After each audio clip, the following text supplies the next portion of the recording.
克兰就是被瓜分的一块饼，基本上是跟俄罗斯一起联手连麦了，把乌克兰彻底出卖。不但现在乌克兰领土，它基本上都要接受，已经是在俄罗斯的控制之下。想要加入北约也别想。战争开始的时候，西方国家对俄罗斯的各种经济制裁，包括扣的款，基本上都要逐步取消，钱也大部分要归还。川普提出来有点奇怪，应该怎么看都像是拜占条约的感觉。最好笑居然是川普提出来，那川普是哪一国人啊？我觉得他是不是俄国人啊？乌克兰就是被瓜分的一块饼。俄乌战场上面现在出现了新的拐点吗？因为《华盛顿邮报》最新的报道说，美国的陆军部长德里斯科在11月20号向乌克兰总统泽连斯基呢提出了白宫特使维科夫还有俄罗斯的特使德米崔耶夫共同拟定的这28点和平协议。如果看国际新闻的都知道，这28点协议呢几乎就是照着俄罗斯的版本好像在拟一样。美国总统川普在21号接受访问的时候表示，他说11月27号，也就是今年的感恩节这一天，看起来呢是要求乌克兰签署协议的适当期限。但是大家细看了这个协议的内容对乌克兰真的是极度的不利，包括美国承认克里米亚，还有以及合称顿巴斯地区的像卢甘斯克、顿内茨克把它认为是俄罗斯的实际控制领土。另外，乌克兰的军队规模将被限制在60万人以内，而且必须要修改宪法，承诺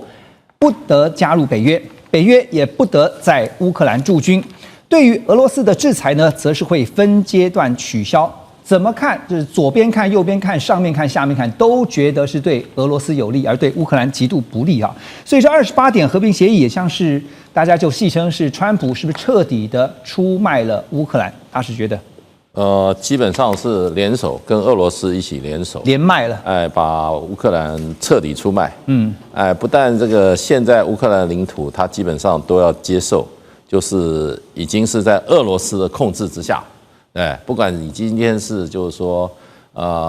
是冻结也好这个还是说就是说承认，不是承认啦，就是说有这个现实。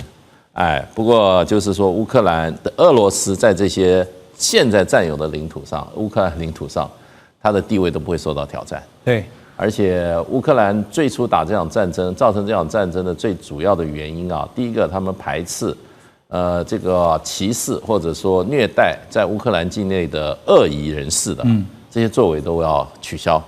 然后呢，还有就是呢，想要加入北约也别想了。所以，然后呢，对俄罗斯来讲，这两个都是他打仗的目的当然就是说都得到了，还外加一项就是说，战争开始3年9个月前开始的时候，这个西方国家对俄罗斯的各种经济制裁，包括扣的款，对，基本上都要逐步取消，钱也大部分要归还，所以就变成就是说，这个我都觉得这个提出来由川普提出来有点奇怪，应该怎么看都像是拜占条约的感觉。对应该是普丁提出来的。怎么会是川普？普丁有发声，普丁说呢，这只是谈判的起点这个已经比普丁能够提出来还更好了。那最好笑居然是川普提出来。那川普是哪一国人啊？我都觉得他是不是俄国人啊？所以你就要问我说他有什么把柄在普丁上，我怀疑他是伪装的俄国人。而且这次是美俄双方的这个相互协调之下出来这28点我在想问说，乌克兰的角色在哪里呢？乌克兰就是被瓜分的一块饼。然后呢，最好笑的是，这个整个在协议在谈的时候，欧洲所谓的现在这个首当其冲的欧洲，几乎没有角色。对，所以大使，您觉得接下来这个乌克兰能不能同意，恐怕不是他们能决定的。可是呢，欧洲几个主要国家，比如说德国啦、法国啦、英国啦，他们的态度呢？这些说穿眼都是我们台语叫这个嫩卡耶啦，软脚虾，都是欧洲都是嫩卡耶。然后呢，乌克兰呢？现在泽伦斯基自身难保我今天就想说，为什么这个28条提出来前，突然泽伦斯基的贪腐案被提出来？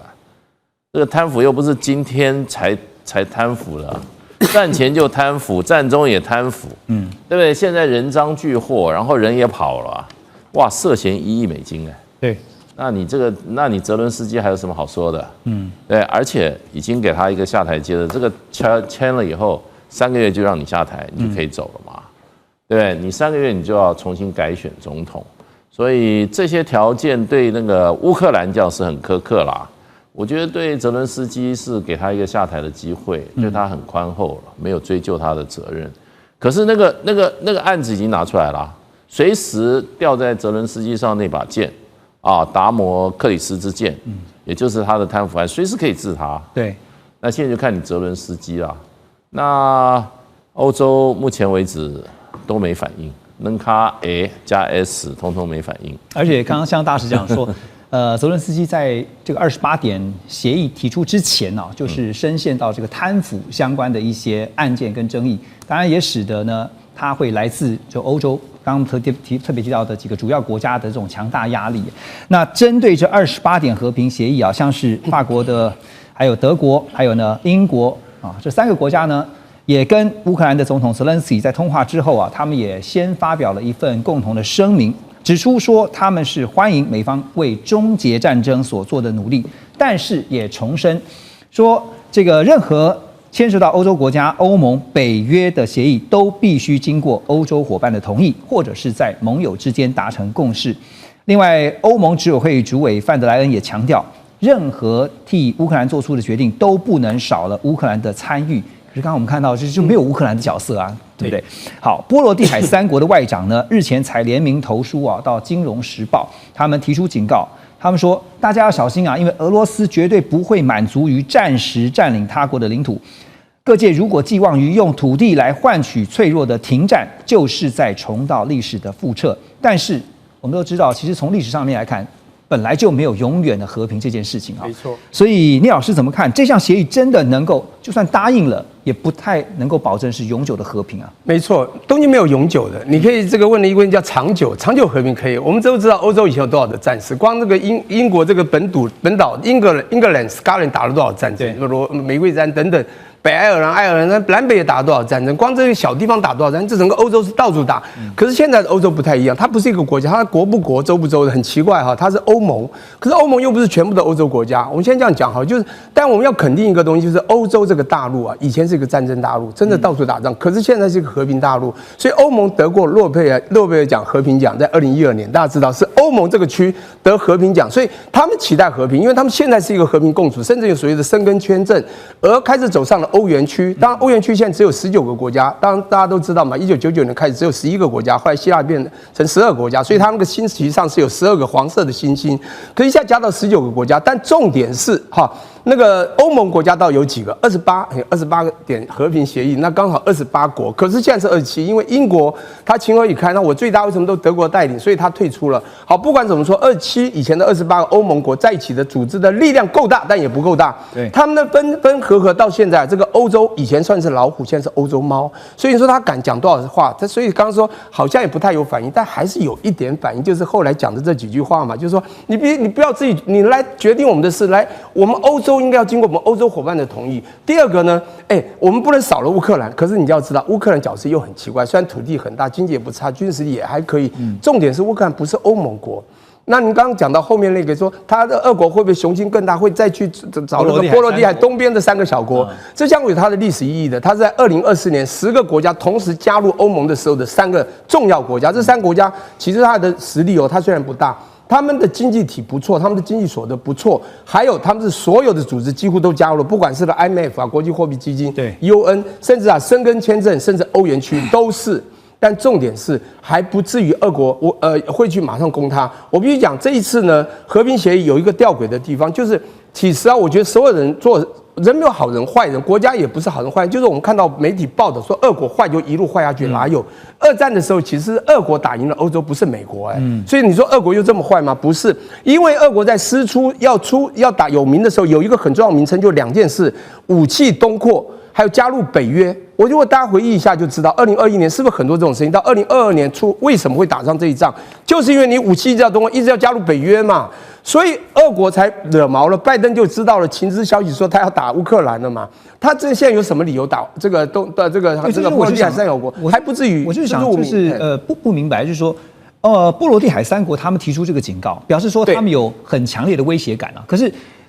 要问的就是，俄罗斯干嘛要打这个波罗的海三国？所以我觉得他师出无名，这有点像日本对台湾一样。当然，日本就像说台湾有事，他们就有事，就有这种感觉，你知道吗？因为他们是心中有敌意，俄罗斯的，因为他们以前有历史情仇，是有敌意的，所以他们会发出这种声音，你知道吗？即便是乌克兰也有2种声音啊，像泽伦斯基这种比较偏西的，还有你要知道顿巴斯克这边的很多人其实是支持这个俄国的啊，所以每一个地方就像台湾有支持统一、有支持独立一样的道理。我们看一个东西不能全看全局啊，不能看到一半以上就觉得代表全部。我必须说是他们有一些领导者，现在有一些跟过去跟俄罗斯的一些暗情仇所造成这种，就把这种所谓文宣呢就无限上纲了。我先讲一下，最重要是28点协议这个东西是一个很吊诡，也就是俄罗斯这次绝对是打赢了，而且不但是打赢了，而是大赢。为什么呢？他原来要的东西全拿到，还加上了割地。你看克里米亚，包括顿巴斯那边的这个卢甘斯克、顿巴斯克全部要拿回来了。哎，这不得了，这是川普答应的哈。第二个呢，北约就是说你就不能加入北约，这已经完全属实，而且呢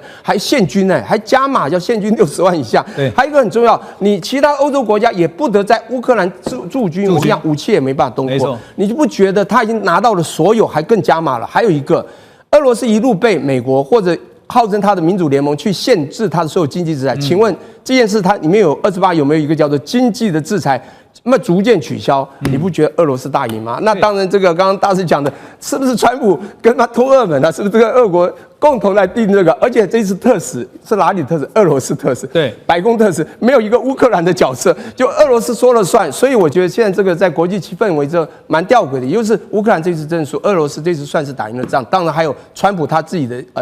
心怀鬼胎啦，我觉得他自己有他的利益考量。那这个我们还要再往后观察。所以说这个现在外界看这个28点和平协议啊，觉得说这个提出来的怎么比普丁当初所提出来的条件还要好？到底川普在想什么啊？那这个在战场上面呢，我们先来看战场的这个态势才是最正式的、最现实的啊。俄军一方面在红军城还有乌军，这个跟乌军呢展开这个激烈巷战，那一方面呢也宣称他们攻下了重要的堡垒啊，一个战略的重要据点就是库皮扬斯克。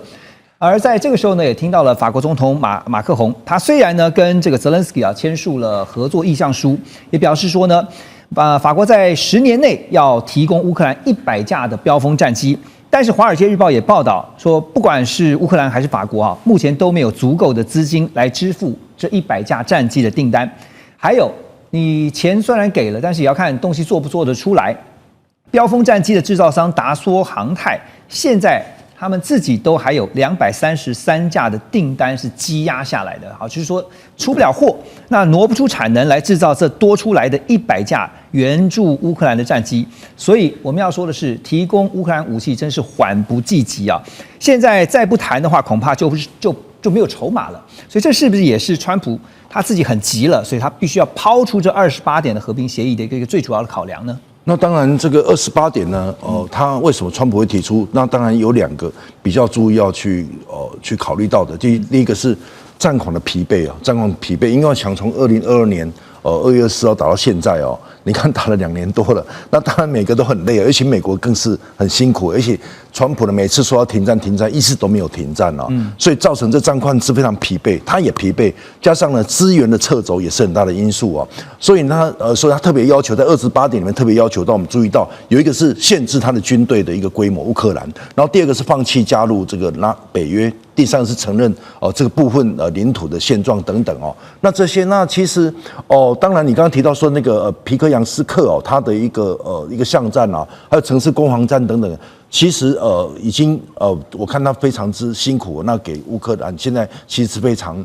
战况是对非常之不利哦，那因此呢，我觉得这个是我想是一个压倒骆驼追根稻草，应该是一个出发点，所以川普才提出这一部分哦。那此外呢，你刚刚提到说这个法国的他要援助100架的标风战机哦，那我看在这个欧洲的资源上呢，其实打了这么久，其实欧洲说要资源要提供，但是呢，只闻这个楼梯响，没看到人下来哦。尤其你看这个叫100架的标风战机，你看到它要多少的这个要资金，好，还有生产链，那当然还有这个。还有等等这些很多因素哦，包括整个这么多的钱谁去出，谁要拿，谁不拿，就算有钱，对产能也是一个问题啊，一个问题。所以呢，欧洲只是在做一个口头的援助的意愿哦，但是呢，如果说要去军购不管是它的供应源，还有财源，还有产能的支撑呢，其实都遭到明显的一个瓶颈哦。那因此我觉得呢，并不是这个欧洲无力来支援呢，而是资源的这个值跟量，还有交付的时效已经。其实你要做，现在这部战机跟你要做好，你看要做多长时间？对哦，所以这个时间空间哦，都对这个乌克兰非常不利了，而且加上这个川普，我看到他是上次从10月份来到欧洲一趟之后，你看这个东亚之后，你看东亚有点变天了哈。那我想到下次去欧洲，是不是也如同去了日本一样？那去了。乌克兰是不是也跟乌克兰状况又跟日本一样，就会产生更大的一个地缘政治一个变动啊？这是我们有待观察的。对，就谈判来讲的话，其实现在乌克兰是越谈越没有筹码了，所以呢，是不是能够在下个礼拜，也就是11月27号，今年的感恩节之前就同意这28点的和平协议的一些要点恐怕也不是那么的乐观。但是不管怎么的，我们就看到说，乌克兰未来势必会成为这俄罗斯跟北约之间。当初我们也曾经讨论过的，变成了一个缓冲区。最近看到了川普呢，他提出了28点的中战和平计划，这当中的内容包括了要乌克兰割让部分东部领土，还要限制乌克兰军队的规模，以及很重要的一点放弃加入北约。总共28点，当然也传出呢，川普希望呢乌克兰在感恩节，今年的感恩节是下个礼拜4 27号之前，希望就能够同意这些条件。俄罗斯总统普丁也发声了，他称说这份提议呢可以成为谈判的起点，而普丁也警告，如果基辅方面拒绝对话的话，俄军将会在其他战线重演最近在库皮扬斯克的攻势，也就是加大猛烈的攻势继续打。那其中我们看到在第7点，洪老师他们要求乌克兰修宪承诺永不加入北约我们就想到了，在战争发生前，就是因为乌克兰要加入北约，才引发了这个俄罗斯称是特别军事行动，演变成到现在为止都还没停止的俄乌战争所以，第一个，乌克兰怎么可能会答应呢？第二个，乌克兰答应不答应是他们能决定的吗？应该是欧洲怎么看吧？国际关系中间，我们经常这个比较轻松或玩笑的讲。一直存在一个 AIP principle，叫做 anything is possible， 没有永远不会成，就不管有没有入线都一样。今天问题的症结在于俄罗斯针对北约东扩的一个，我认为这一次整个打了3年多，基本上是一个总反攻，因为已经美国北约东扩在冷战结束以后已经持续了一段时间。我们也深刻理解到东欧国家就在俄罗斯的边境，那他不管就武力就人口来讲，实在没有办法独立抗衡俄罗斯压力，所以希望大家抱团，就加入北约。那么这个问题不是国际政治或者是课堂中间就可以完全分析结束的，而是有一些原则问题，我们要不要去检视一下？第一个就是北约能不能够接受新的国家，是不是俄罗斯说了算？第二个就是，如果这一次的协议是照这样子谈，基本上俄罗斯愿意考虑比较正向的考虑，是因为俄罗斯占上风。那就换一句话说，边界就是一个国家可以被侵略，它的边界可以被变更，是被接受了。那其实会增加更多欧洲国家，尤其是北约国家的疑虑。那么，如果这个签下去，并不能解除其他濒临俄罗斯边境的，如波兰者这一类的国家的任何安全感。不会有这个就算叫做和平协议好了，也不会增加安全感。所以明白来讲，这个所谓第7点。它不是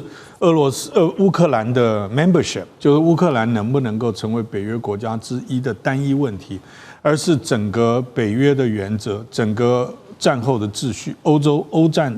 的边境。另外一个就是俄罗斯对于未来欧洲安全的影响并没有降低。那么在这几个情况之下，我相信要欧盟或者是北约接受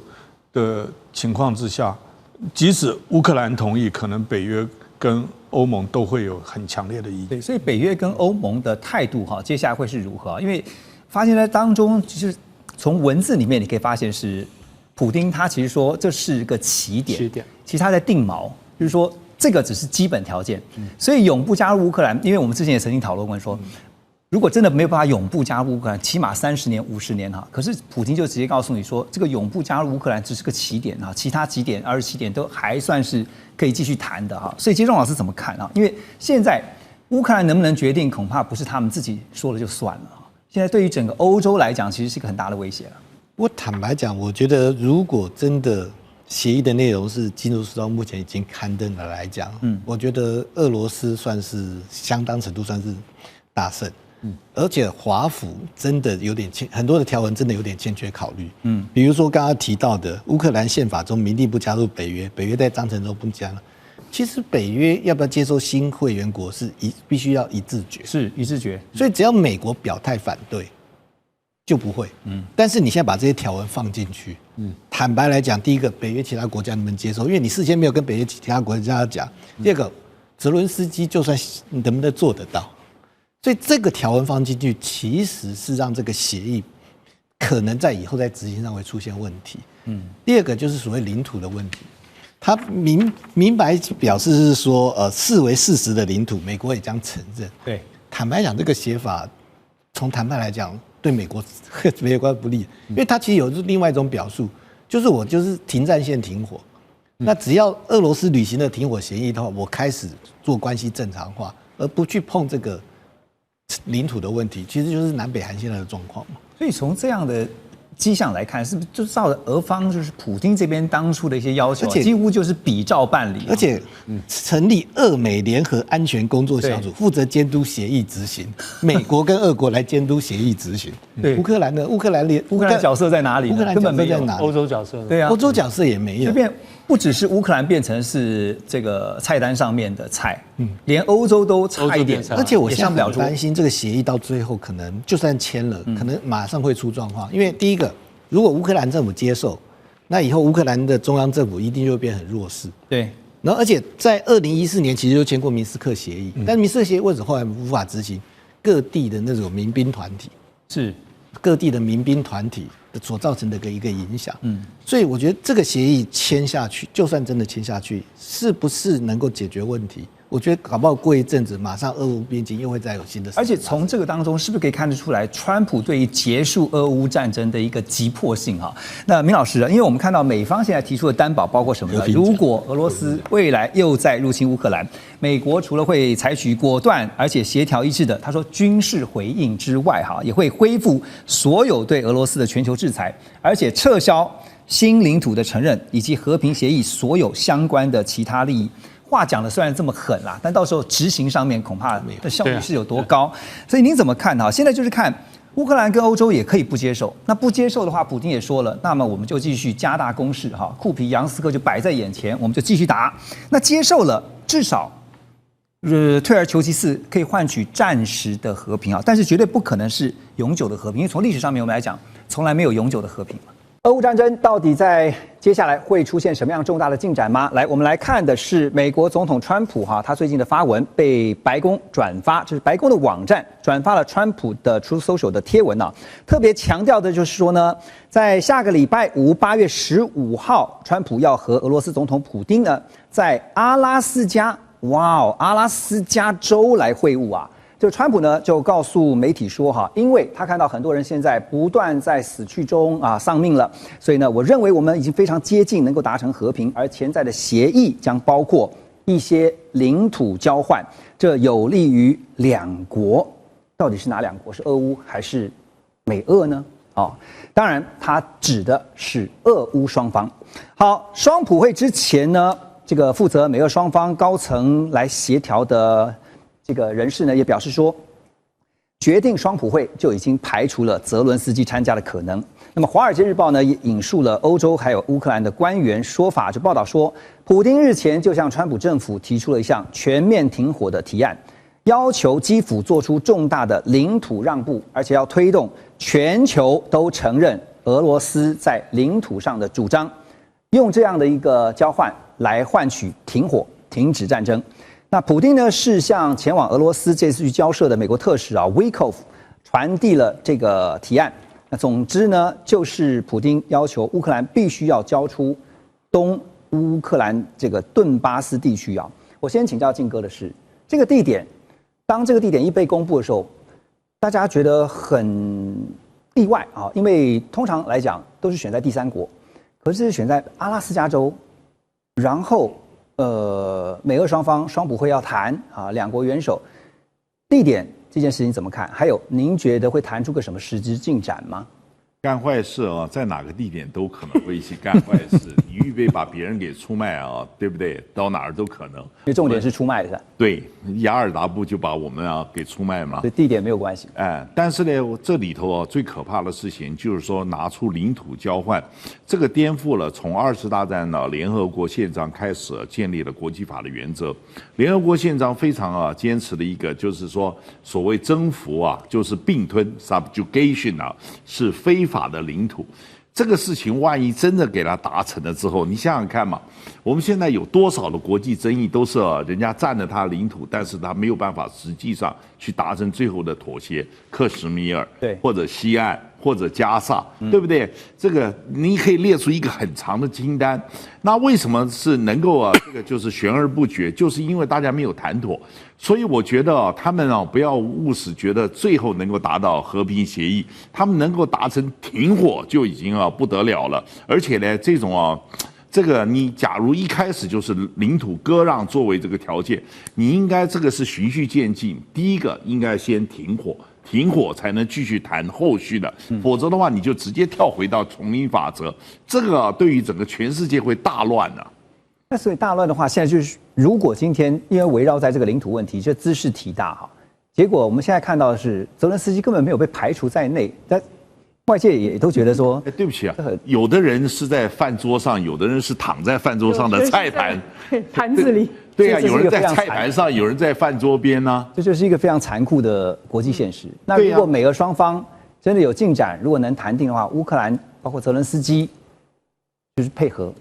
接受。未见得泽伦斯基他也有继续这样子，继续这个可以折腾下去。也就是说，这些今天都是讨论的，就是考验大国的意志，也有大国之间这个有阴谋，然后达成某些勾当，但那小国就是不就范，所以也没有说完全大国可以宰制这个整个全球的。好，这个说到元首会因为先前我们一直在讨论一件事情，就是川普一直急着，而且他到处放话，不断的强调说他跟中国大陆国家主席习近平呢，渴望很快就会见面。但没想到呢，在中美的元首会之前，先看到就是双普会，就是普丁呢要见川普而且是选择在阿拉斯加。不过川普一直想要见习近平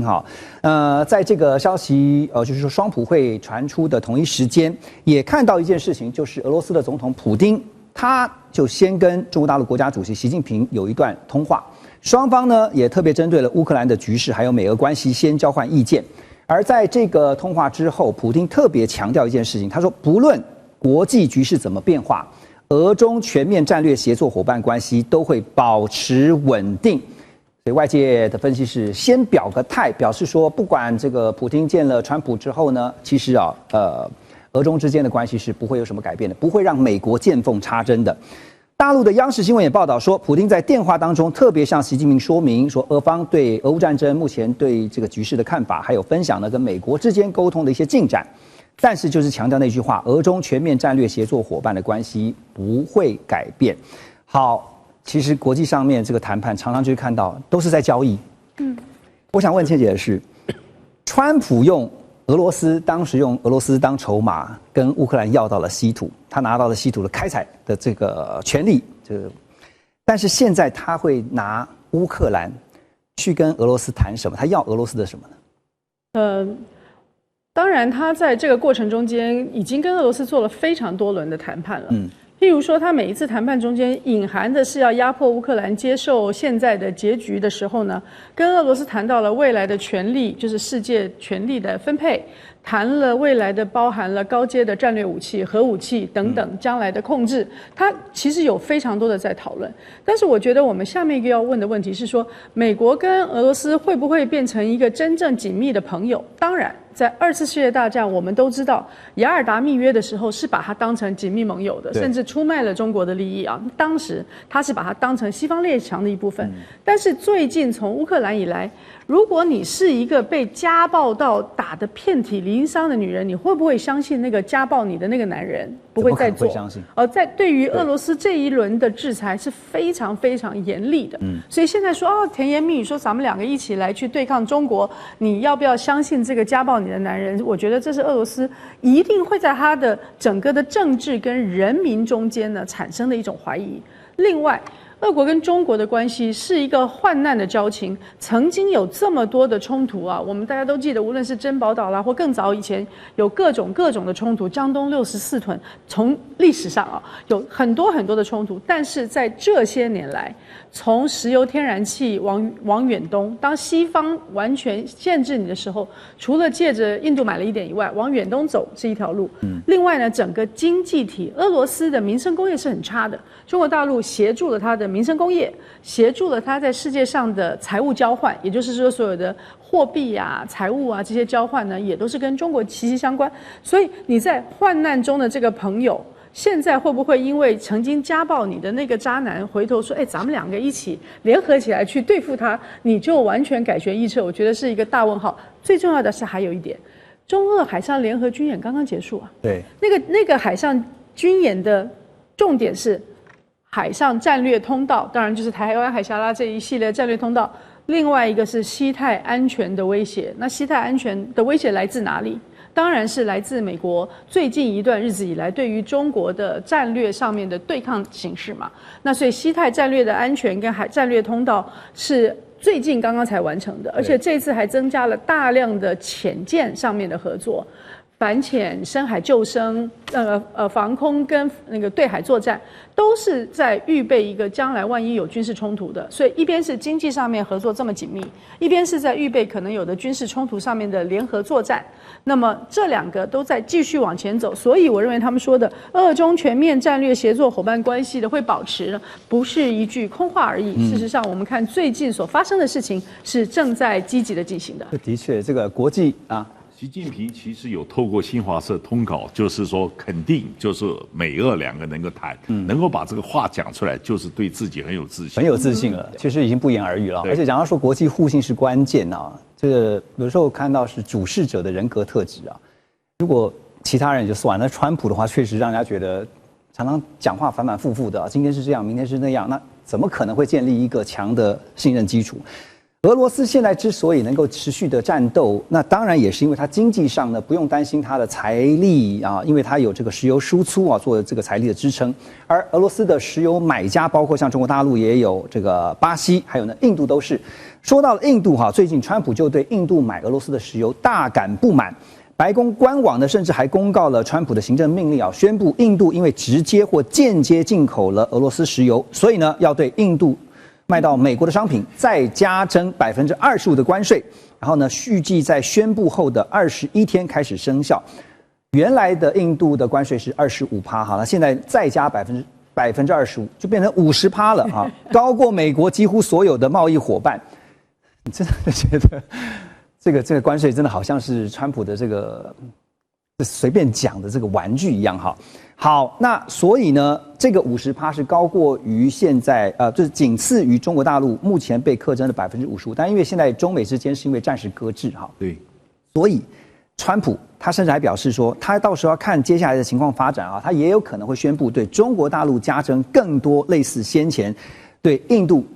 比照办理，就再加征中国大陆25%的关税的可能性。但大家在想说，那你加加看嘛，哈，这个如果你真的加的话，那你要自己想后果是什么？哈，好，那我要问的是骆董，现在川普选在跟普丁见面谈判之前，先把印度抓出来，打给全球看哈，那是要抓出来打小孩啊，给全球看，说这个人我要教训一下，那所有人就不准买这个俄罗斯的石油。可是这样子的提高关税，有办法遏阻印度他改变他的采购策略吗？这个从印度的这个本身特质来讲，他们向来是骑墙式的外交，他们从来不跟任何大国小国结盟，所以对这个印度的这个力道，即使他用这么大的这个50% 的这个关税来制裁他，还是会有一定难度，因为印度每年出口到美国的商品只有800多亿的美金，就占它整个 GDP 3.9兆，不到2.2%左右。那如果再扣除 Apple 苹果手机根本不课税的话，所以根本不到2%，所以其实对印度的冲击没有那么大，这不痛不痒的。对，第二，印度所以他在玩很多手的外交，所以他就说，我要去访问中国了，我要去参加上合会了，我不要买你美国的这个反潜机了，我要去买苏联的这个战机了，我要去苏联，所以他也是在恫吓美国，说，你如果刚我科我50% 的关税，我也有很多动作可以做，我有很多的可以反制的措施，所以你自己要想清楚，你要不要最好把这个25% 降，而且你也跟俄罗斯也谈得快差不多了，所以你不需要再对我苛责。当然，美俄在乌克兰之间，他们两个出发点跟所追求的目标不一样。俄罗斯要的是，普丁要的是胜利啊，他要的是领土，他要的是地缘政治的优势的地位。对，那美国要的是停战，不要停火了，我不要再有战争，我不要再有死亡，我不要再有那么多的问题了。对，每个要的不一样。但是普丁他也很清楚，他的这个目标只有美国能够帮他完成，其他国家没有办法，因为欧洲现在都制裁他，都通缉普丁了，所以普丁不能在欧洲谈判了，他只能在这个阿拉斯加了。那如果去中东的话，那因为川普才刚过去过中东。所以他们也没有，所以他们最后选择阿拉斯加，是因为这个原因。所以象征性的意义是有的，但实质能够造成的效果其实并不大。对印度的话，效果是有限的。对啊，印度现在已经也开了第一枪嘛，说没关系啊，如果你真的要把我加到50%的话呢，那我就是像您刚刚提到嘛，有些武器不买，然后波音飞机有些暂时搁置，不是说不买，而是暂时搁置。然后呢，我们的总理呢，莫迪还要出席月底在上海这个合作组织的天津峰会哈，我就出席给你看。意思说我不怕你吓的。双普会终于登场，这场全球瞩目的美俄元首高峰会啊，在台北时间周六的凌晨3点半，如期的在美国的领土阿拉斯加隆重登场举行。那么双普，也就是川普跟普丁呢，他们闭门会谈了将近3个小时，主要当然是围绕在俄乌停火的议题来讨论。而在会后的记者会上呢，川普表示，美俄双方在许多议题上都有达成共识，但是没有协议。普丁呢也表示，今天的会面又让这个俄乌战争呢往和平迈进了一大步，但俄罗斯也必须顾及自己的国家利益。好，我们就先简单来听听看，在这场会后记者会上，双普各自说了什么。We're convinced that in order to make the settlement lasting and long term, we need to eliminate all the primary roots, the primary causes of that conflict. And we've said it multiple times, to consider all legitimate concerns of Russia and to reinstate a just balance of security in Europe and in the world on the whole. And I agree with President Trump, as he has said today, that naturally the security of Ukraine should be ensured as well. Naturally. But we had an extremely productive meeting and many points were agreed to. There are just a very few that are left. Some are not that significant. One is probably the most significant, but we have a very good chance of. 好，这场记者会呢，大家也听到了，有一些猫腻在其中啊，很多的细节，比如说呢，这场记者会最后是先让普丁发言，然后川普再讲啊。那川普也表示说呢，接下来他将会致电北约，还有他会打给这些欧洲领导人，他觉得有些必要人士他要打的就会联络。另外，当然会打给泽连斯基啊，那告知今天他和普丁这场会谈的情况。但是川普也说，最终的决定这个结果会如何，发展会如何呢？还是得由他们来做决定。也就是说呢，美国已经先开了个头，接下来呢就看泽连斯基还有包括欧洲，但最重要的是泽连斯基或者是乌克兰的领导人怎么想了，是这样吗？黄老师，国际媒体预告说要直播这个他们的记者会你去看那个 YouTube， 它总共有50几分钟。但实际上记者会我算了只有11分钟多一点。对那么刚刚讲了，他们谈到具有一些共识，但是并没有达成协议。那我就为了求精准，我特地再倒回去看一下，他讲的那个所谓的共识，其实是有一些点是达到 agree several points to agree， 然后没有协议啊，他用的协议不是 agreements， 用的是 deal。所以回过头来看应该是说没有达成。凡是任何一个重要的峰会或是国际会议，只要说是具有建设性的，双方相谈甚欢，就表示什么都没有达成。那这个是一个外交上面用语，所以我觉得可能是一个，我们从正面来看的话，应该是一个好的开始先是由双边谈，那么再来就是下一次要把乌克兰当事国要放进来。对，那至于说，我觉得川普这一次算是蛮客气的，因为他在公开场合讲说，这次谈完了以后，我要跟相关的国家要联络，然后也会打电话给泽伦斯基。对，他没有一意孤行，或者说我讲了算。我觉得这一点我觉得是比最坏的状况要好一些。您刚刚提到就是用 deal 来形容因为它的原文是这样，他说 "There's no deal until there's a deal"。对，其实讲话蛮有艺术的，对，就让人不知道说他这个 deal 到底是什么。对，那在最新的一个进展上是，川普就是在会后接受福斯新闻网采访时，他也表示，接下来呢他会安排泽连斯基跟普丁碰面所以接下来您觉得这个事情会怎么发展？他说他后面还讲一句，如果他们2个人希望我在场的话，我也会到。所以我们先以3个人一起坐下来谈为主。最起码第一个就是当事国或被侵略的国家并没有被关在门外面不是2强说了算。第二个就是他可能还是双方有一些至少同意这件事情还没有结束，也没有破裂，后面还有的谈。然后川普也说他希望尽快。那么我觉得现在就看这个动力，因为整场会这2个人的会谈来讲，我觉得是美方尤其是川普想要尽快能够达成一个协议或者是双方能够有一个好的结果正向的结果，是川普希望的强度比较高。对，那这2天有很多外国朋友问我说怎么看这一次的峰会我说因为在台湾中文叫做双普会，所以我说我预测这个峰会应该结论是普结局是普普。那我也很紧张，所以我半夜就起来一直在盯这个。3点多就开始看。对，我真的是爬起来看，因为我怕我讲错了，到时候被外国人笑。结果还好不出我所料，就11分钟记者会结束，什么都没有，而且大家用语全部不指向任何一个特定的事件或者国家。其实这让我想到有一句话说，听君一席话如同一席话就是你看完他们开了一场会，如同看完开了一场会一样，好像似乎也没有什么太多的进度，但是对于川普原先想要达成的停火是没有的只是说都有共识。